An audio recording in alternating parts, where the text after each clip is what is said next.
तो आज समझेंगे कैंसर क्या होता है। शुरू करते हैं। एक जो पर्टिकुलर सेल होती है ना, वो क्या करता है, डिवाइड करता है इनटू टू डॉटर सेल। अब बोलते हैं ऐसा क्यों करता है? ये इसलिए करता है क्योंकि जो डैमेज सेल है या तो उसको रिकवर करना है, या तो बॉडी के कुछ स्पेसिफिक फंक्शंस को परफॉर्म करने के लिए क्या करता है, ये पर्टिकुलर सेल क्या करेगा, डिवाइड करेगा। अब हर एक पर्टिकुलर सेल में एक जीन होता है, that is your P53 gene. ये जो P53 जीन है, ये इंश्योर करता है कि जो पर्टिकुलर सेल जब डिवाइड कर रहे हैं ना, तो उसके अंदर जो डीएनए प्रेजेंट है ना, वो जनो डैमेज ना हो। अगर वो डैमेज हुआ तो it will lead to catastrophe. तो जब एक पर्टिकुलर सेल डिवाइड करता है, P53 जीन ये इंश्योर करता है कि जो डीएनए है ना, वो डैमेज ना हो। अगर डीएनए डैमेज उसको मिलता है तो वो क्या करेगा, सेल के जो सेल साइकिल होता है ना, उसको वो अरेस्ट करेगा। अरेस्ट करने के बाद अगर डीएनए रिपेयर पॉसिबल है तो वो डीएनए को रिपेयर कर देगा, और अगर नहीं पॉसिबल है तो सेल को क्या कर देगा, खत्म कर देगा पूरा पूरी, जिसको हम बोलते हैं एपोटोसिस। अब एज्यूम करते हैं कि P53 जीन ही खराब हो गया। तो अगर P53 जीन ही खराब हो गया और उस पर्टिकुलर सेल जिसको डिवाइड करना है, उसका डीएनए भी डैमेज है, तो अब कोई है ही नहीं उसको रोकने वाला कि हाँ भाई चलो इसका डीएनए को पकड़ते हैं, रिपेयर करते हैं, और अगर रिपेयरेबल नहीं है तो उसको खत्म कर देते हैं।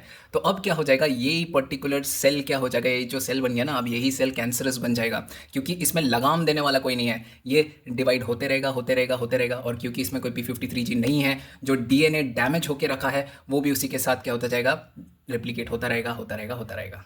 अब ये सेल जिसका डीएनए डैमेज है वो एग्जिस्ट कर रहा है बॉडी में। अब ये क्या करेगा, रेप्लिकेट करता रहेगा करता रहेगा करता रहेगा, क्योंकि P53 जीन तो है ही नहीं जो इसको बोले कि नहीं भाई तू तो डैमेज हो गया, तेरे को एग्जिस्ट करना ही नहीं चाहिए। तो उसको कोई कुछ बोलने वाला नहीं है, तो वो क्या करता रहेगा, डिवाइड करता रहेगा, करता चला जाएगा करता चला जाएगा। अब सेल का क्या है ना, दो प्रॉपर्टी है, that is a contact inhibition, और एक होता है आपका एपोटोसिस। एपोटोसिस तो हमने पढ़ लिया कि हाँ भाई सेल की डेथ करवा देनी है। कॉन्टैक्ट इनहिबिशन क्या है? कॉन्टैक्ट इनहिबिशन का ये मतलब है कि जो पर्टिकुलर सेल्स होते हैं ना, वो एक दूसरे के साथ क्या करते हैं, चिपक के रहते हैं। ओके, कोई एक के ऊपर नहीं चढ़ जाता।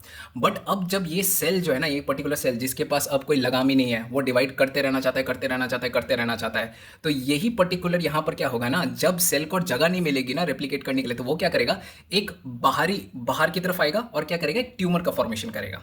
अब क्या है ना, ये पर्टिकुलर जो डैमेज सेल्स जो है ना, जिन्होंने ट्यूमर बना के रखा है, ये अब क्या करेंगे, ये एक प्रक्रिया करेंगे, दैट इज एंजियोजेनेसिस। एंजियोजेनेसिस का मतलब क्या होता है, ब्लड वेसल्स को अपनी तरफ लेकर चले आना। क्यों लेकर चले आना, ताकि कि उनके पास न्यूट्रिशन पहुंचे, ऑक्सीजन पहुंचे, और वो और ज्यादा ग्रो कर पाए। ये जो ट्यूमर है ना, ये अपने आप में बिनाइन है, मतलब ये आपको डैमेज अभी तो नहीं करेंगे, बट जब यही सेल्स ट्यूमर से निकल निकल के टूट टूट के different parts of the body में जाएंगे, now this is your cancer, and this particular process is known as metastasis. अब आपको और एक पर्टिकुलर वर्ड समझना पड़ेगा, that is carcinogen. This is what is cancer causing agent. Cancer causing agent कौन कौन है, जैसे कि आपका टोबैको हो गया, अल्कोहल हो गया, यूवी रेडिएशन हो गया, आर्सेनिक हो गया, ठीक, एस्बेस्टोस हो गया, ये सारे के सारे कैंसर कॉजिंग एजेंट है। ये क्या करेंगे ना, आपके डीएनए को डैमेज ज़्यादा पहुंचाएंगे। तो सोचिए, आपका डीएनए भी डैमेज है, उसके बाद अगर P53 जीन भी अगर आपका काम नहीं किया तो गया, कैंसर तो होना तय है। ओके, चलो, थैंक यू।